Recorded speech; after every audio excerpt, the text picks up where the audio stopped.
Bismillahirrahmanirrahim. Assalamu alaikum. I am Nimra Zafar.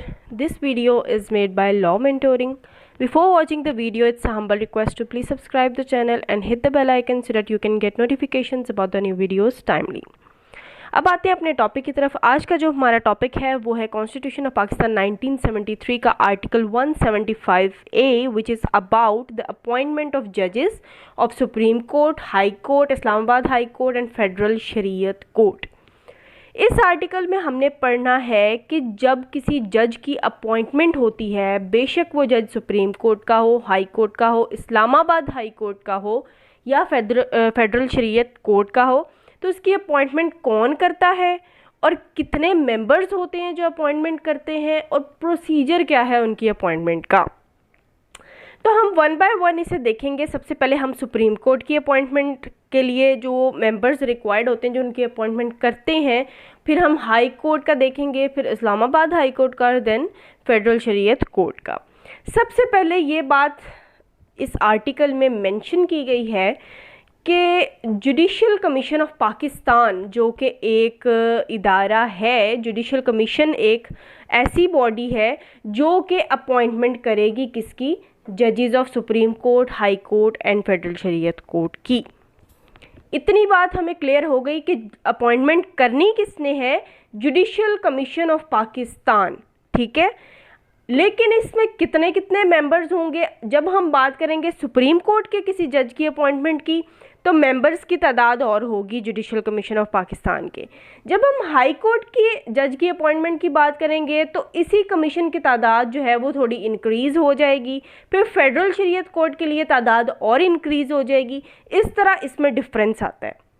तो सबसे पहले देखते हैं सुप्रीम कोर्ट के जब किसी जज की अपॉइंटमेंट करनी होती है तो फिर जुडिशल कमीशन ऑफ पाकिस्तान के मेंबर्स कौन कौन से होते हैं।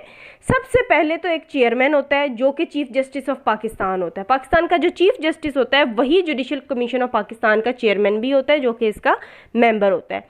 उसके बाद 4 मोस्ट सीनियर जजेस of supreme court, Pakistan supreme court के 4 मोस्ट सीनियर जजेस जो होंगे वो भी इसी कमीशन का हिस्सा बनाए जाएंगे जब एक सुप्रीम कोर्ट के जज की अपॉइंटमेंट करनी होगी। उसके बाद एक फॉर्मर चीफ जस्टिस जो कि पुराना था, या फिर कोई भी सुप्रीम कोर्ट का फॉर्मर जज, या ये पर्सन फॉर्मर चीफ जस्टिस या फिर फॉर्मर जज ऑफ सुप्रीम कोर्ट, उसको नॉमिनेट किया जाएगा। जो existing chief justice of Pakistan है वो इसे नॉमिनेट करेगा। किसकी कंसल्ट से जो है वो इसे नॉमिनेट करेगा, इनकी कंसल्ट से। 4 मोस्ट सीनियर जजेस ऑफ सुप्रीम कोर्ट जो है इनके साथ वो कंसल्ट करेगा और 2 साल के लिए उसको मेंबर बनाएगा, ठीक है। किसका मेंबर बनाएगा, जुडिशल कमीशन ऑफ पाकिस्तान का। किसको मेंबर बनाएगा, या former chief justice of Pakistan को या फॉर्मर जज ऑफ सुप्रीम कोर्ट को। उसके बाद कौन सा मेंबर आ जाता है, फेडरल मिनिस्टर फॉर लॉ। जो पाकिस्तान का फेडरल मिनिस्टर फॉर लॉ है वो भी इसी जुडिशल कमीशन ऑफ पाकिस्तान का मेंबर बनेगा। उसके बाद है अटॉर्नी जनरल फॉर पाकिस्तान, भी इसी कमीशन का मेंबर होगा। और senior advocate of supreme court का जो सीनियर एडवोकेट होगा जिसे नॉमिनेट किया होगा पाकिस्तान बार काउंसिल ने, 2 साल के लिए उसको इस कमीशन का मेंबर बनाया जाएगा। अब ये जितने मेंबर्स हमने जुडिशल कमीशन ऑफ पाकिस्तान के पढ़े हैं ये सब के सब अपॉइंटमेंट करेंगे किसकी, सिर्फ और सिर्फ जब हम सुप्रीम कोर्ट के किसी जज की अपॉइंटमेंट होनी होगी तो ये सारे के सारे तमाम मेंबर्स का होना ज़रूरी है।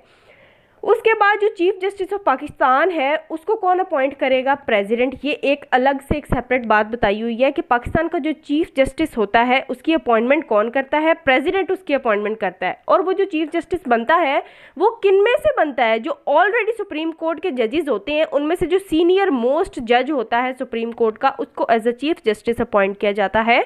और कौन अपॉइंट करता है, प्रेसिडेंट अपॉइंट करता है। ये हमने प्रोसीजर पढ़ लिया कि जब सुप्रीम कोर्ट के किसी जज की अपॉइंटमेंट होनी होती है तो जुडिशल कमीशन ऑफ पाकिस्तान उसकी अपॉइंटमेंट करता है और उसके मेंबर्स की तादाद ये होती है, ठीक है। एक चेयरमैन होता है, 4 मोस्ट सीनियर जजेस ऑफ सुप्रीम कोर्ट होते हैं, फॉर्मर चीफ जस्टिस या फिर फॉर्मर जज ऑफ सुप्रीम कोर्ट होना चाहिए जिसको नॉमिनेट करेगा chief justice of Pakistan in consultation with 4 most senior जजेस ऑफ सुप्रीम कोर्ट। उसके बाद फेडरल मिनिस्टर ऑफ लॉ भी होना चाहिए, अटॉर्नी जनरल फॉर पाकिस्तान भी होना चाहिए और सीनियर एडवोकेट भी होना चाहिए जिसको पाकिस्तान बार काउंसिल ने नॉमिनेट किया हो और 2 साल के लिए उसको मेंबर बनाया जाएगा। सुप्रीम कोर्ट के जज के अपॉइंटमेंट का तरीका समझ आ गया कि कितने मेंबर्स जो हैं वो जुडिशल कमीशन ऑफ पाकिस्तान में होने चाहिए फॉर द अपॉइंटमेंट ऑफ जज ऑफ एनी जज ऑफ सुप्रीम कोर्ट। अब हम हाई कोर्ट की तरफ आते हैं कि जब हाई कोर्ट के जज की हमने अपॉइंटमेंट करनी होती है तो फिर इसी जुडिशल कमीशन के इन मेंबर्स के साथ और कौन से मेंबर्स को हम शामिल करते हैं। अब नेक्स्ट आ जाते हैं हाई कोर्ट की जो अपॉइंटमेंट है जजेस की वो कैसी होती है।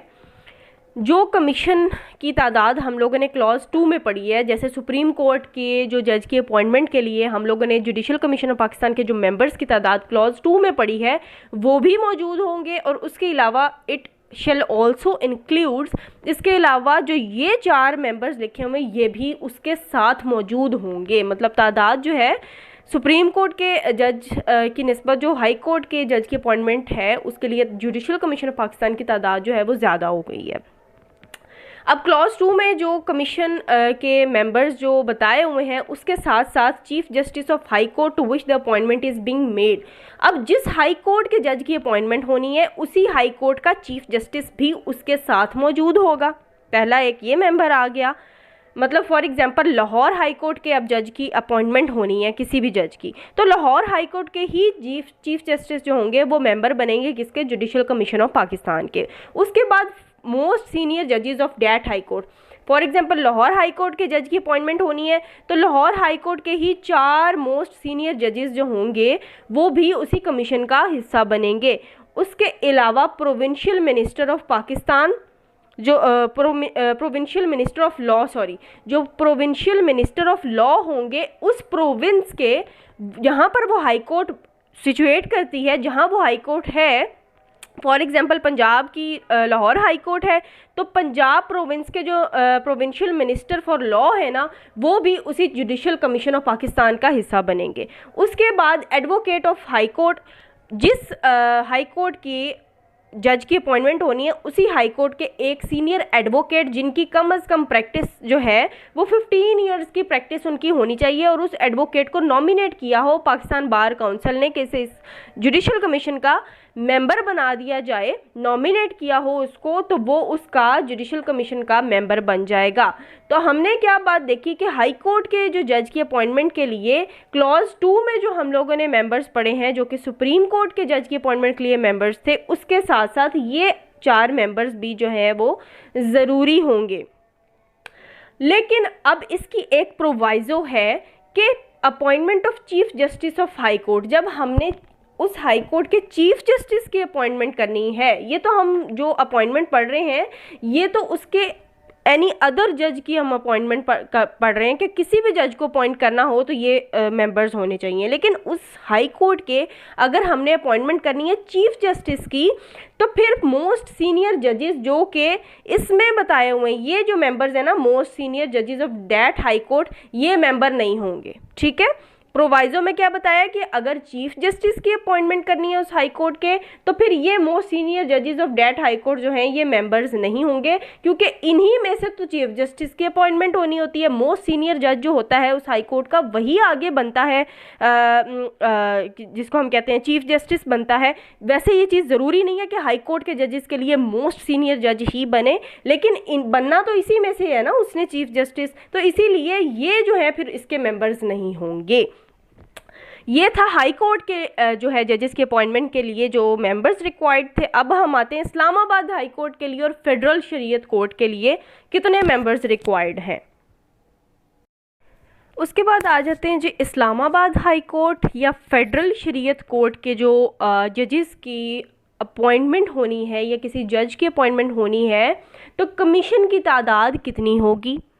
जैसे कि हम लोगों ने हाई कोर्ट के लिए और सुप्रीम कोर्ट के लिए पढ़ा है कि क्लॉज 2 जो कि सुप्रीम कोर्ट की जज की अपॉइंटमेंट के लिए जुडिशल कमीशन ऑफ पाकिस्तान की सबसे पहले हमने जो तादाद पढ़ी है मेंबर्स की वो तो मौजूद होंगे ही होंगे। उसके साथ एडिशन की है किसकी, chief justice of Islamabad high court की। इस्लामाबाद हाई कोर्ट के जज की अपॉइंटमेंट होनी है तो उसी इस्लामाबाद हाई कोर्ट के चीफ जस्टिस का भी उस कमीशन में ऐड होना ज़रूरी है। उसके बाद मोस्ट सीनियर जज of that high court, chief justice के बाद जो मोस्ट सीनियर जज होता है उस हाई कोर्ट का वो जो है उस कमीशन का मेंबर बनेगा। ठीक है। दूसरी तरफ आ जाए फेडरल शरीयत कोर्ट, इसमें भी क्लॉज 2 में जो कमीशन की तादाद बताई हुई है वो इंक्लूड होगी, उसके साथ साथ chief justice of federal Shariat court, जैसे इधर हमने chief justice of Islamabad high court पढ़ा, इसी तरह chief justice of federal Shariat court भी उसी कमीशन का हिस्सा बनेंगे। उसके साथ साथ उस चीफ जस्टिस के बाद जो मोस्ट सीनियर जज होते हैं फेडरल शरीयत कोर्ट के, वो उस कमीशन का हिस्सा बनेंगे।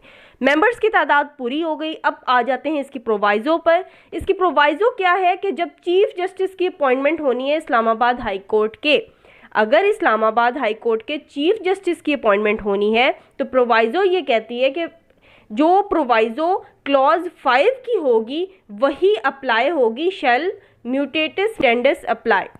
इसका क्या मतलब है? म्यूटेटिस म्यूटेंडिस का मतलब है एज इट इज़, बिल्कुल एग्जैक्ट वैसे ही वैसे अप्लाई होगी जैसे कि बताई हुई है क्लॉज 5 में। अब क्लॉज 5 है क्या? अब क्लॉज 5 में जाकर अगर आप बेयर एक्ट में रीडिंग करें और क्लॉज 5 को जाकर देखें तो वहाँ लिखा हुआ है कि मोस्ट सीनियर जज जो है फिर वो इंक्लूड नहीं होगा उसमें, ठीक है। मोस्ट सीनियर जज मतलब ये वाला जो जज है फिर निकाल दिया जाएगा। जब इस्लामाबाद हाई कोर्ट के चीफ जस्टिस की अपॉइंटमेंट होनी है तो फिर उस कमीशन में से ये वाला और ये वाले तो मौजूद होंगे ना, जो हमने क्लॉज 2 में कमीशन की तादाद पढ़ी और chief justice of Islamabad high court जो पढ़ा है ये तो मौजूद होंगे, लेकिन फिर ये निकल जाएगा बीच में से जो कि बताया हुआ है प्रोवाइजो ऑफ क्लॉज 5 में, ठीक है। इसलिए उन्होंने कहा है कि प्रोवाइजो ऑफ क्लॉज 5 जो है वो एज इट इज़ अप्लाई होगी। इसी तरह आ जाए फेडरल शरीयत कोर्ट पर कि फेडरल शरीयत कोर्ट के जब चीफ जस्टिस की अपॉइंटमेंट होनी है तो सेम वही प्रोवाइजो जो है क्लॉज 5 की वो अप्लाई होगी एज इट इज़, जिसका क्या मतलब है कि मोस्ट सीनियर जज जो है इसमें से भी निकल जाएगा, ठीक है। क्लॉज 2 के जो मेंबर्स हैं और chief justice of federal Shariat court उसमें होंगे, उसके अलावा मोस्ट सीनियर जज जो है वो उसमें से एक्सक्लूड हो जाएगा अगर चीफ जस्टिस की अपॉइंटमेंट होनी है तो। यहाँ तक हम लोगों ने हर कोर्ट के जो अपॉइंटमेंट है जजेस की उसके लिए जो कमीशन बनता है जिसको हम जुडिशल कमीशन ऑफ पाकिस्तान कहते हैं, उसके जो मेंबर्स की तादाद है वो पढ़ी है। अभी तक हम लोगों ने क्या पढ़ा है? आर्टिकल 175A में कि तादाद कितनी होगी उस कमीशन की जो कि अपॉइंट करेंगे इन कोर्ट्स के जज को। अब हम लोगों ने वो प्रोसीजर पढ़ना है कि किस तरीके से अपॉइंट करेंगे, ये कमीशन कौन सा प्रोसीजर अडॉप्ट करेगा जिसके थ्रू उन जजेस को अपॉइंट किया जाएगा। तो अब हम उसका देखेंगे प्रोसीजर कि नॉमिनेशन कैसे होती है उन जजेस की।